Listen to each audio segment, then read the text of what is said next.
morning, everybody. Almost good afternoon, probably. So my name is Lotem. I've been in Feedvisor for about a year now. I'm a business strategy expert. And with me we have... My name is Veledniger, working in Feedvisor for slightly over 2 years, team leader here in the Success Group. And today we're going to talk to you a bit about portfolio analysis. And why is it important? Looking at your item in your portfolio, not on an item-by-item basis strategy, but rather kind of having a high overview understanding of what's happening with your products. So essentially, let me take you to what is managing your portfolio. Managing your portfolio is essentially like managing your fridge. Okay? You always need to make sure that there's enough food in that fridge. You need to make sure that everyone in the household likes to eat what's in the fridge. Maybe they like to eat different food, different quantities, right? You can think of an adolescent that likes to eat a lot of food versus a young child that is refusing to eat their vegetables. And we need to obviously make sure that the food doesn't go bad, right? Because then we're throwing things away. We always want to make sure also that there's a regular kind of routine to buying and putting more food in that fridge. We're going to talk a bit about that today. So what does that mean? What are we going to talk about? First, we're going to discuss why it is important to have that high-level overview analysis of the account and not to go on an item-by-item strategy and really go according to a gut feeling. We're going to give you different models and methodologies to review that portfolio so that you understand better your catalog's behavior. And then in turn, I mean, all these theories are great, but we need to turn them into action items. So like Victor mentioned, we want to change the view of like getting the insights and all the data to make decisions and then taking immediately those action items. Okay, so why is it important to do the high-level portfolio analysis? Well, first of all, we need to kind of have an overview understanding of our performance, right? That we don't usually see if we're looking at specific product lines, right? That high-level understanding of your performance is going to direct you into understanding what are your areas of risk and also focus you on the important areas where you're making the most money. This will in turn make any action that you're taking more efficient with using your time and resources, and any action that you're eventually taking more productive, right? So that we can see better ROI on all the time spent in managing this portfolio analysis. So Lotem, how do we start? Cool. All right, thank you. Okay, so we came up with something called portfolio management methodology, and this is based on data that we saw from hundreds of sellers that we have here at Feedvisor. And we saw a lot of patterns that are actually quite similar with almost each and every seller that we see here in that room. And one of the things that we saw, so let's take 3 different types of sellers, 3 different sizes. And what we see when they're quite small, it's about 32% of their items are actually selling. As they grow bigger, a smaller and smaller percentage of the items that they have in their catalog are selling. But now we're asking ourselves, is this all relevant? Okay, so it all exists in Seller Central. It all exists in Feedvisor, right? When you actually are logging into our system, and probably a lot of you are trying to download different reports, especially for the ones with a lot of SKUs, that becomes quite heavy and difficult. So is it actually relevant? So what we found when we're taking those non-selling items is you can also take them and divide them into additional 2 groups, the ones that actually have inventory and then the ones that don't have inventory. So the ones that don't have inventory, so this is the light gray that you see over there. It's a big portion of your portfolio. Okay, sometimes it can be more than 50%. I'm sometimes seeing sellers with 90%. Okay, 90% of items that are just not relevant, that you haven't sold them in a year or 2 or 3 more years, and you're not even going to replenish those. So please clean them up.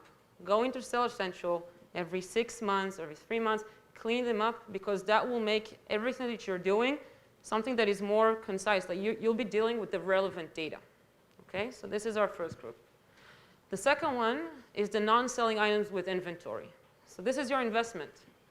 And this investment, not just that it's sitting over there, not making money, it's actually costing you money. And we talked a lot about the storage fees, the monthly storage fees, the long-term storage fees. You're probably getting a loan from the bank, so you're paying interest rate, but it's not just that. It's the money that is sitting there and not invested in other things that can make you more money. And there are a few reasons why these items are not moving, right? That can be that they're not competitive. It can be that they're not getting enough exposure. There can be a lot of reasons for that. But what you need to make sure is that you take the necessary action to move the stale inventory. Because inventory that is not moving is not good for you. Okay, so now we're seeing two different groups that we can take action based on those.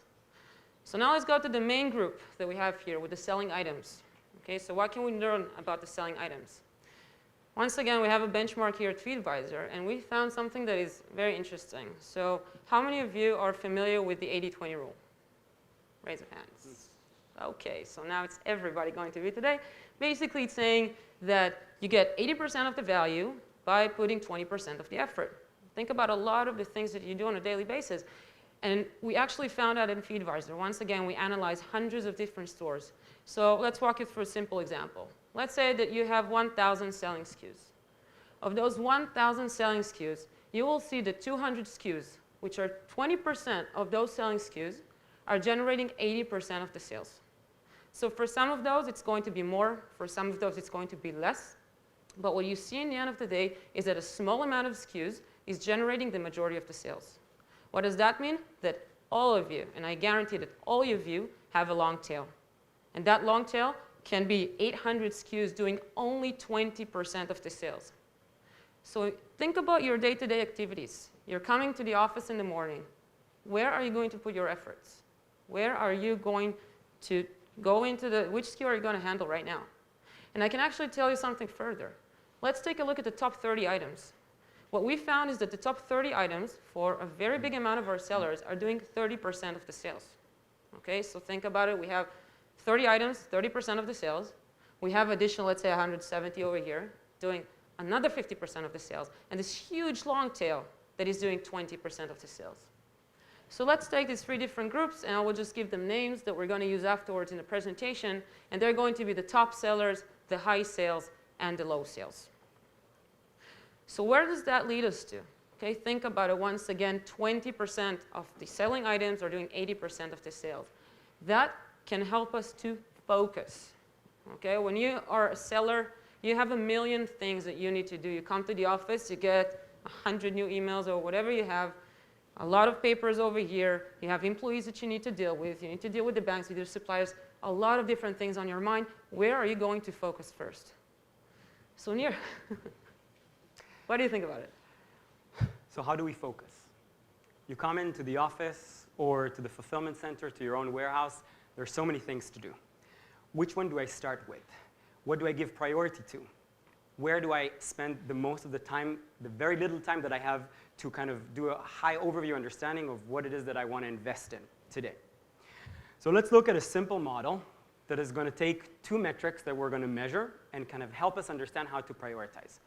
We're going to look at your effort level exerted into these different activities. That could be time, that could be money, any other resources. And we're going to look at the result. We're going to look at the impact that you're managing to create by utilizing and taking those actions. Okay, so let's look at the easy top left quadrant. Low effort, high value. This is super easy. This is maybe daily action that maybe you have missed, doesn't require a lot from you, and can create a very great impact on your business. Take, for example, maybe a bestseller that you haven't restocked for whatever reason. And if you just do that, which doesn't take too much time, you're going to see your sales spike up immediately. Let's take, for instance, high value and high effort. Okay? Maybe something that takes long-term planning and strategy and building, like a vendor relationship that is maybe overseas but will grant you access to products at a very low cost and with very great margins. It's going to take time. You need to invest in it, but you will see eventually that high value at the end. And when we're looking at the bottom quadrants, we know that we're not getting much value out of it. But we need to map them all the same to understand how to act. Now, the ones that don't require a lot of effort, those are great. We talked maybe about different strategies on liquidating items. Maybe those are ones that you just want to adjust the price on a weekly basis just to make sure that you're kind of up with competition while liquidating these items. That's great. Doesn't take too much effort. But what about that bottom right quadrant? That's the dangerous one. That's the one that you never want to kind of really get caught up in. The ones that you're spending so much time and resources in, but you really don't manage to make an impact on your business. Think of maybe, again, those liquidation strategies on items that you're just not managing to move and you're spending so much time trying to figure out, okay, which marketplace, which prices, which competition, and at the end of the day, what are you actually getting? Are you recouping your investment? Are you managing to, let's say, get anything back in return, or can we just move on already and try to invest in something else? We get caught in these daily activities all the time. So it's super important to sometimes step away, manage your task list, put those items in this kind of model and understand, okay, where am I going to focus my time today? Okay, so, I mean, this is all theoretical, right? Different actions. Let's look at our catalog. All right. So let's give another example, a simple one. We have a seller that has 200 selling items. You can see here the green dots are going to be in stock. The red dots are going to be out of stock. What we see for that specific seller, 10 items are doing 30% of the sales. Once again, we chose an example with 200 items. We have another one here, which is the high sales. 30 items are doing additional 50% of the sales. And then we have this huge long tail over here. You see it's super crowded over there. It's 160 items doing 20% of the sales. And I can guarantee that for each and every one of you, this picture is going to be very, very similar. Okay, so think about what Nir was just saying about focusing your efforts where it matters. We have one of the top sellers over here that is out of stock. Okay, why? You know, if this is an easy thing to do, why aren't you doing that, right? So, but you know, looking at sales is great. Okay, but you know, we heard a lot today about profitability, and in the end of the day, you're in the business of making money and not moving money. Okay, so let's add profitability into it, and let's add something quite simple. Let's take a look at the profit margin. 0% profit margin, so you either have the item is profitable or the item is not profitable, right? That's quite easy. So now, let's take our seller. Okay, so it's the same seller, now with the profit margin. Okay, so once again, we saw the profitable versus non-profitable. Let's unfold this picture. Okay. So now what you're seeing is this kind of triangle that now you can really see your items over here. And you can see which ones are profitable, which ones are not, which ones have high profit margins, which ones don't. And this triangle figure is something that probably each and every seller, once you go into your Feedvisor dashboard, you're going to see that type of picture. And you'll see that for your top 200 selling items. So we have this picture over here. Let's choose some items. Okay, so we have a top seller over here. This top seller has a low profit margin, but it's one of your top sellers. This is an item that is probably also driving your profitability. So even though the profit margin is low, just because of the high volumes, it's giving you more profit. Okay, so this is one of the reasons why top sellers is something that is very important. It's probably also leading some of your relationships with your vendors. So in the end of the day, when you have this top seller as one of the things in your catalog, then this is a good leverage point within your suppliers, and also it's a very profitable SKU. Let's take another example here. So we have another SKU over here, selling okay-ish, okay, but with a low profit margin. So this is a tricky one, right? Because you need to think, are we making money here in the end of the day? Because we are generating volumes, but the margins are low. So is this SKU actually driving my profitability? Because I would argue that maybe not, because we have another SKU over there that is selling much less. Okay, the third one at the top with a 50% profit margin. So it's selling less than half of the other one, but look at the profits. Okay, so even though the volume over there is not very high, the profits are very high over there. So what you need to think in the end of the day, once again, it's not just look at the sales, also look at the profitability. This is something that is very, very important. So we talked about performance and what we're seeing so far and how you measure your performance, but I would actually argue, is this enough? You know that I'm going to say no. So we are working continuously on our portfolio, trying to maybe map out the results of our action that we take. But we need to stop at specific intervals to review our performance and understand whether we are going in the right direction, in the direction that we are setting for ourselves rather than just kind of going with the flow. So let's talk a bit about kind of setting that path for yourselves, for your business. Maybe with a raise of hands here. Who is setting any type of targets in their business that they are checking and they're trying to achieve? Okay. Some hands. Okay, that's already great. So let's talk about targets. Targets are super important to kind of measure yourself and understand and learn from when kind of moving on to setting the next decisions on the next quarter, on the next year, on all of these decisions, whether we're talking about products or suppliers. So let's start with maybe sales targets. With a raise of hands, who is using any type of targets to measure any type of metric that is to do with sales? Okay, some. So what are targets that can be for sales? You can measure simply your overall performance of the account. That's rather easy, right?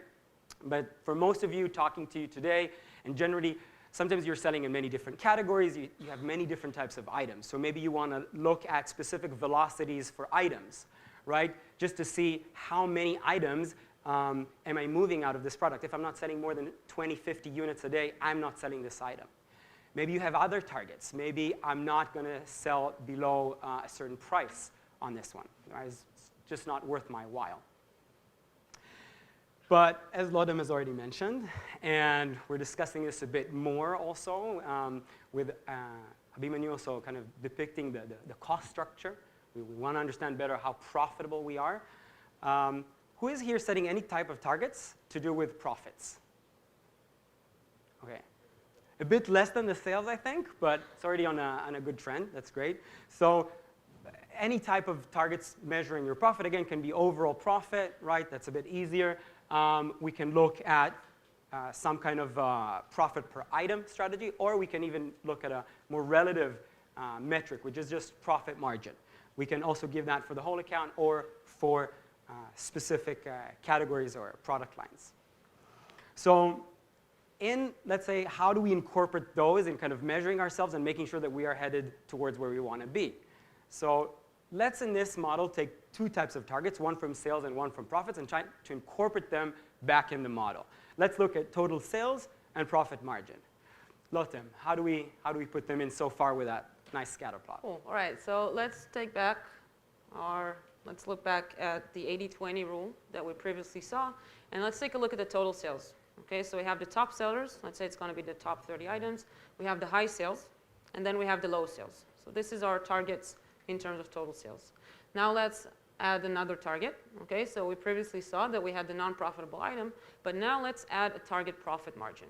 Okay, so everything that is above that target profit margin is going to be considered as high margin. Everything that is going to be below that target margin is going to be considered low margin. So we have a lot of things going on over there. So now let's go back to our example, and let's go back to the same seller that we have, and now let's add the targets. Okay, so kind of have a few intersections over here. So now let's take those intersections and make them a little bit more clear. So everything below a 0% profit margin, that's the non-profitable items. Okay, so we'll see later on what to do with those items, but these are the non-profitable ones. Let's take the top sellers group. That's going to be group number 1.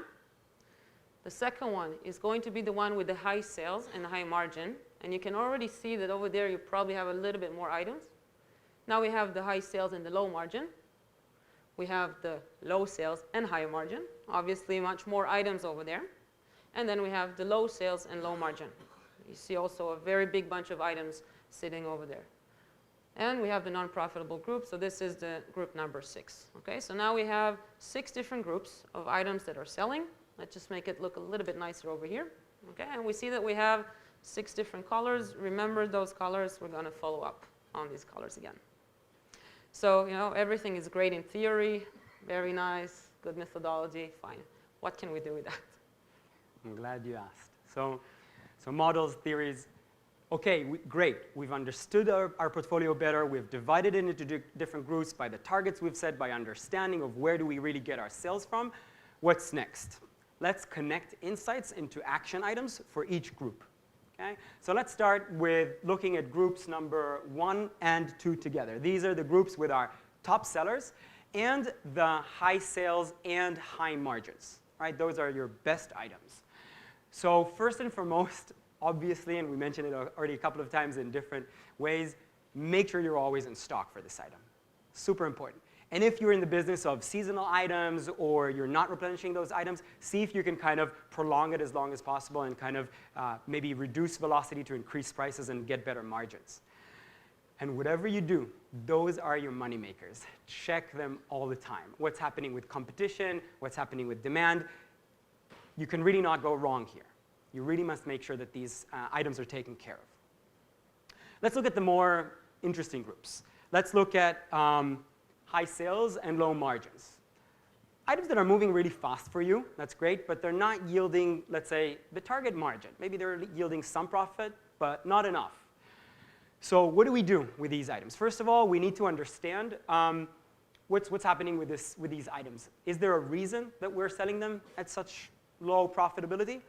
And we've already discussed with Abimanyu, like, okay, can we talk to our suppliers? Because at the end of the day, to increase profitability, we could do one of two things. We can either increase the price or reduce the cost, right? To increase that window in between. So price also to do with market competition. Not always can we do that. Okay, but we can check. Maybe we're not really maximizing the potential of that market. And maybe there's something we can do with talking to the vendor to reduce the cost to increase that margin. Right? So we really need to make sure. But we also have to and owe it to ourselves to always ask, because sometimes kind of we get attached to products. We really need to ask ourselves, if this one, despite it generating a lot of sales and maybe not giving us enough profitability, do we want to keep on selling this? Okay? Looking at also what's happening with this in the future. Then let's look at low sales and high margins. So Lotem already gave an example before on an item that fits to this group. Items that aren't selling much, but when you're actually selling them relatively, you're making nice cash, nice dollar amount. We need to understand, first of all, why aren't these items selling? There are mostly two reasons. Either we're not managing to get traffic into the item. There's not enough visibility, right? We want to create visibility.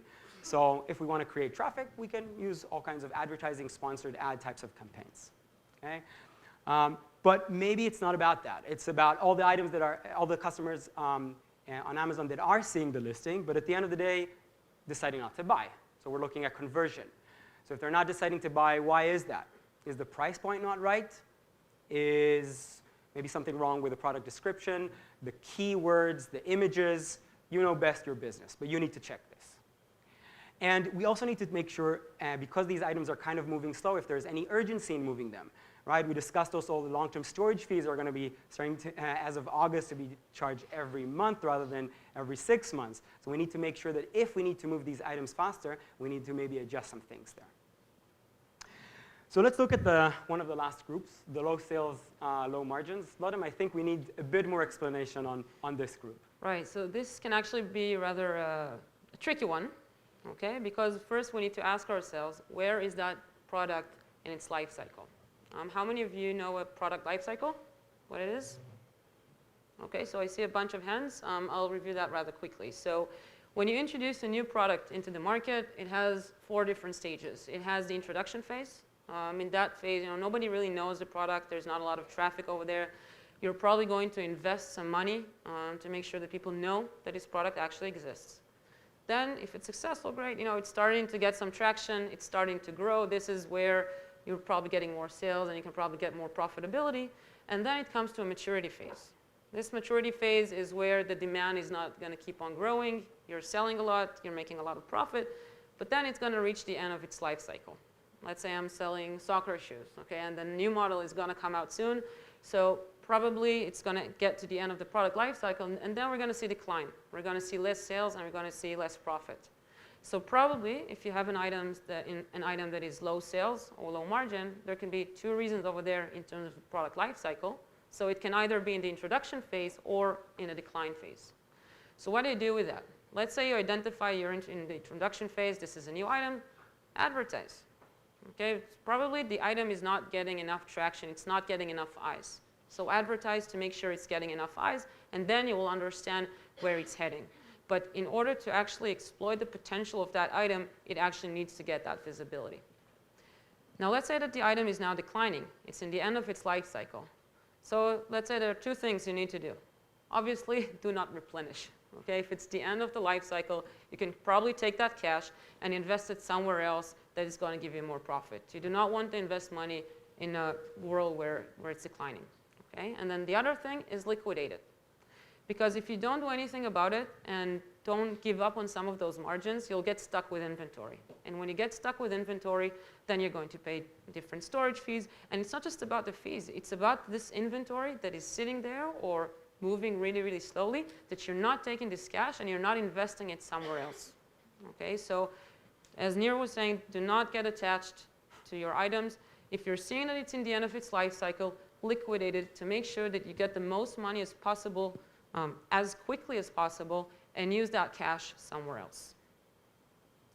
The last group that we have is the non-profitable items. So usually it's a non-brainer, but check it on a regular basis to make sure you know that all the items that are sitting there are actually supposed to be there.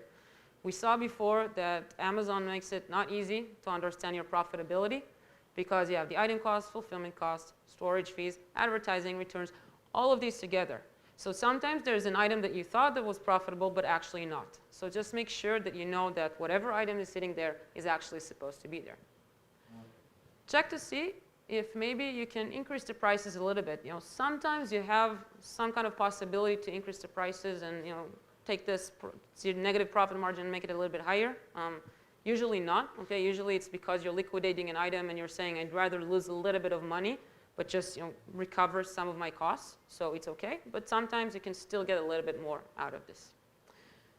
So we saw 6 different groups of selling items. We saw the different actions that we can take for each and every one of those groups. And by the way, the frequency of those actions is different.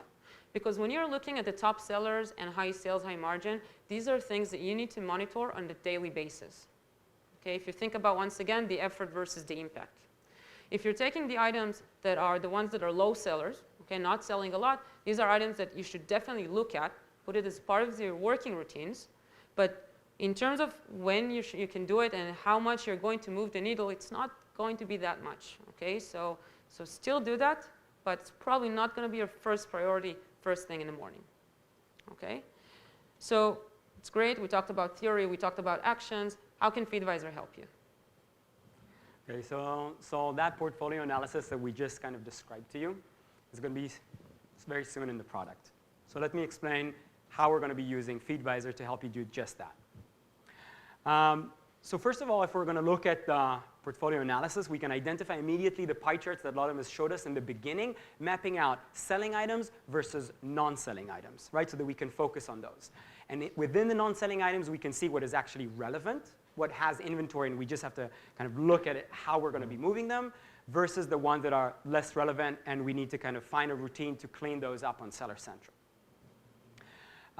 Then we can look at the 80-20 rule and see where we are in reference to that, right? So we can see what is the percentage of sales generated by those 20% of selling items. Now, this is an overview for your whole account, but like we said, you're looking at your business into different subgroups, different categories, different suppliers. So on the top, you have different filters. And you can look maybe at only your FBA items, or only your replenishable items. Or maybe you want to look at a different period because right now you know that it was a seasonal time and it doesn't reflect well the state of your portfolio, right? So you can also change the time period that you're looking at. And even looking at specific categories or brand names, you can switch that around. Now let's look at that nice scatter plot that Lotem has showed us. You can easily see an interactive one in Feedvisor, where you can see exactly where your products are at. You can see whether they're in stock versus out of stock. You can then hover over the different items to get some more information. Okay, which ASIN is this? That's great that I get an overall picture, but I want to immediately know which ASIN is that so that I can take immediately action items. And if I'm not really sure and I need more information, I can further click on it to get the pop-up slider, and I can even edit prices and costs there if I need to. So you can get like a direct link from getting this data, getting these insights, and taking immediate action items. Now, Lotem, we've discussed so many groups, high sales, low sales. Where do I see those? Okay, so we're going to unfold something that you're actually the first ones to see that. It's a new feature that we have here. So I'm going to walk you through it. Once again, Nir talked about the relevant world. Okay, and the relevant world was the one with the selling items and the one that are not selling and have inventory. So everything we're going to talk right now is going to be about this world. Okay, so we have a group over here. We have 4 different colors. A color for profitable SKUs, non-profitable SKUs, selling SKUs with a missing cost. Okay, so this one, if you are missing cost, please add it. Okay, regardless whether you're repricing or not, if you want to get a clear picture of your business and understand what you need to do, make sure that you add the costs to all of your items. Okay, and if you have the accurate costs, you'll be able to make better decisions. Okay, and then we have the last group of the non-selling with inventory. So we can actually see here what is the percentage of those items. And we can further see what are the sales that they're generating, the profit, ordered items, and inventory value. Now what you can see here with the inventory value, so basically it's how much of my investment is actually moving and how much of my investment is not moving. Okay, so the one that is not moving, we can see in that specific example, 15% of your investment is not moving. So imagine if you took this investment and you started moving it around and get this cash, you can actually invest it in the items that are selling. So that's going to clear up a lot for you. So if you also not just want to see those different percentages, but you actually want to see the numbers, you'll also have the numbers here at the bottom. And once again, you can slice and dice it the way you want it to do it based on a fulfillment channel, periods, vendor, brand, whatever. So now let's take a look at the profitable items. Okay, so this is the dark blue, purplish group. And let's see how this one unfolds as well. So remember that I told you before to remember some of the colors that we previously had. So we have 5 groups for the profitable items. The ones with the top sales, the high sales, high margin, high sales, low margin, low sales, high margin, and so on. So now we can see the percentage of the SKUs here. Obviously, you can see here 3 groups with 20% selling SKUs. But let's see what they're doing in terms of sales, in terms of profit, ordered items, and inventory value. We can also see the numbers, and I want you to look at it specifically. Let's look at the ones with the number of SKUs, so the ones with the top sellers and the high sales, and we can see how much profit they're making. So this one, in that example, they're doing a bit more than 70% of the profit, and this is the inventory value that is attached to it. Now think about it. If you took the items that were not moving much, okay, and you took this investment and you moved those items, you can use it in investing in the good ones. Okay, so once again, moving this inventory, you always need to move the inventory, and we talked about in the previous presentation, because you want to take this money and invest it somewhere else. And obviously, as Nir showed you before, if we have items that are in our top sellers, high sales, high margin, and they're running out of stock, okay, this is like leaving money on the floor, basically. Okay, so make sure that you replenish your best items in your catalog. So we went through quite a lot today. I think we need some summary here. Yeah, I think everyone's probably waiting for lunch, so let me just wrap it up with a couple of key takeaways. Just remind you, what have we learned today? We discussed a lot of different topics, some more theoretical, some more practical. First of all, we need to kind of understand the impact versus effort. Try and kind of utilize this methodology on your daily routine practices. You'll see that it will help you prioritize better. We also talked about introducing profits. We all tend to always focus on sales. We need to kind of shift that strategy, or like include more ways to kind of account for profitability. Again, we're in the business of making money, not moving it. And super important to use some kind of a methodology, a strategic practice that you kind of incorporate in your business day-to-day activities to kind of step away sometimes from those regular tasks that you have and understand a high-level overview of what it is that you need to take. So where do we start? We start by setting those targets so that you know where you're going. Those will help you kind of focus and prioritize all the action items that you need to take. And once you have those results, you need to measure yourself against those targets that you've set for yourself to see if you're actually headed in the right direction, and then adjust those targets again or not moving forward. So again, look at your portfolio in a very strategic way, and look at the different groups and apply your time not equally between those different groups. You will see your account performance increase and improve on the short term, the medium term, and definitely the long term. Thank you very much.